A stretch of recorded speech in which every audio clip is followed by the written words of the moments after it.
ಈಗ ಕೊನೆಯ ರಾಶಿಯೂ ಕೂಡ ಉಳಿದಿದೆ. ಮೀನ ರಾಶಿಯ ವರ್ಷದ ಫಲ ಹೇಗಿದೆ? ಕೊನೆಯದಾಗಿ ಮೀನರಾಶಿ,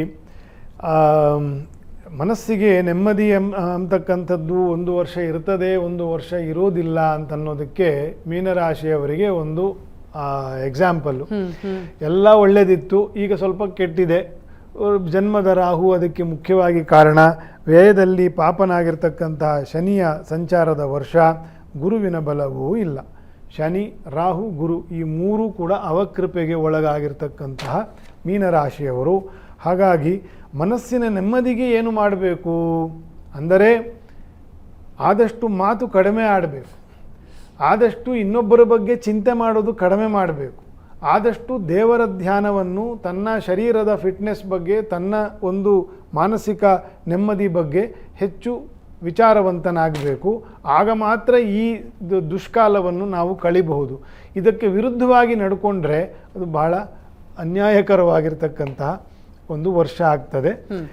ನರಸಿಂಹದೇವರಿಗೆ ಮತ್ತು ನವಗ್ರಹ ಶಾಂತಿಪೂರ್ವಕ ಒಂದು ನರಸಿಂಹದೇವರಿಗೆ ಅಭಿಷೇಕ ಸೇವೆ ಇತ್ಯಾದಿಗಳನ್ನು ಅವರು ಆಗಾಗ ಮಾಡಿಸ್ಕೊಳ್ಳೋದು ಬಹಳ ಒಳ್ಳೆಯದು. ಕ್ರೋಧಿನಾಮ ಸಂವತ್ಸರದಲ್ಲಿ ಇದ್ದೇವೆ.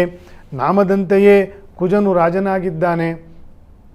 ಅತೀವ ರಾಜತ್ವ ಮತ್ತು ಅಧಿಕಾರಶಾಹಿತ್ವವನ್ನು ವರ್ಧನೆ ಮಾಡ್ತಕ್ಕಂತಹ ವರ್ಷ ಇದೆ. ಪಾಸಿಟಿವ್ ಆಗಿರ್ತಕ್ಕಂಥ ಅನೇಕ ವಿಷಯಗಳನ್ನು ಹೇಳಿದ್ದೇನೆ. ಇದು ಶನಿಯ ಮಂತ್ರಿತ್ವ ಇತ್ಯಾದಿಗಳು ಜಾಸ್ತಿ ಇರೋದರಿಂದ ನೆಗೆಟಿವ್ ಆಗಿರ್ತಕ್ಕಂಥ ವಿಷಯಗಳು ಸಾಕಷ್ಟು ಇದೆ.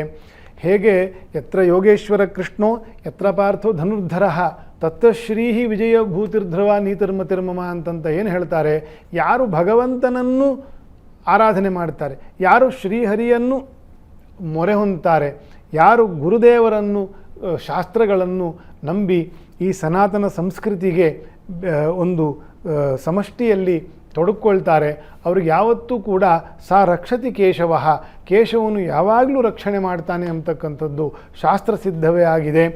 ಈ ಕ್ರೋಧಿನಾಮ ಸಂವತ್ಸರದಲ್ಲಿ ಅಂತಹ ಅನುಭವಗಳು ನಮ್ಮ ಜೀವನದಲ್ಲಿ ಆಗಲಿ, ನಿಮಗೆಲ್ಲರಿಗೂ ಅದಕ್ಕೆ ಸಂಬಂಧಪಟ್ಟಿರ್ತಕ್ಕಂಥ ಏಳಿಗೆ ಆಗಲಿ ಅಂತಂತ ಸತ್ತತ್ಸರ್ವಂ ಎಲ್ಲವನ್ನು ಶ್ರೀಕೃಷ್ಣಾರ್ಪಣಮಸ್ತು ಮಾಡಿ. ತುಂಬ ಧನ್ಯವಾದಗಳು ಕಶ್ಯಪ್ರೆ, ಸಾಕಷ್ಟು ವಿಚಾರವನ್ನು ಇವತ್ತಿನ ಸಂಚಿಕೆಯಲ್ಲಿ ತಿಳಿಸ್ಕೊಟ್ಟಿದ್ದೀರಿ.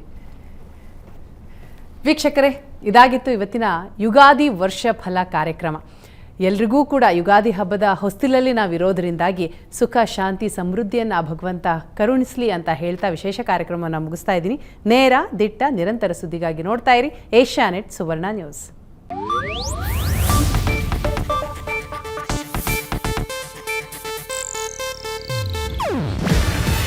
ಇದು ಏಷ್ಯಾನೆಟ್ ನ್ಯೂಸ್ ನೆಟ್ವರ್ಕ್ ಪ್ರಸ್ತುತಿ.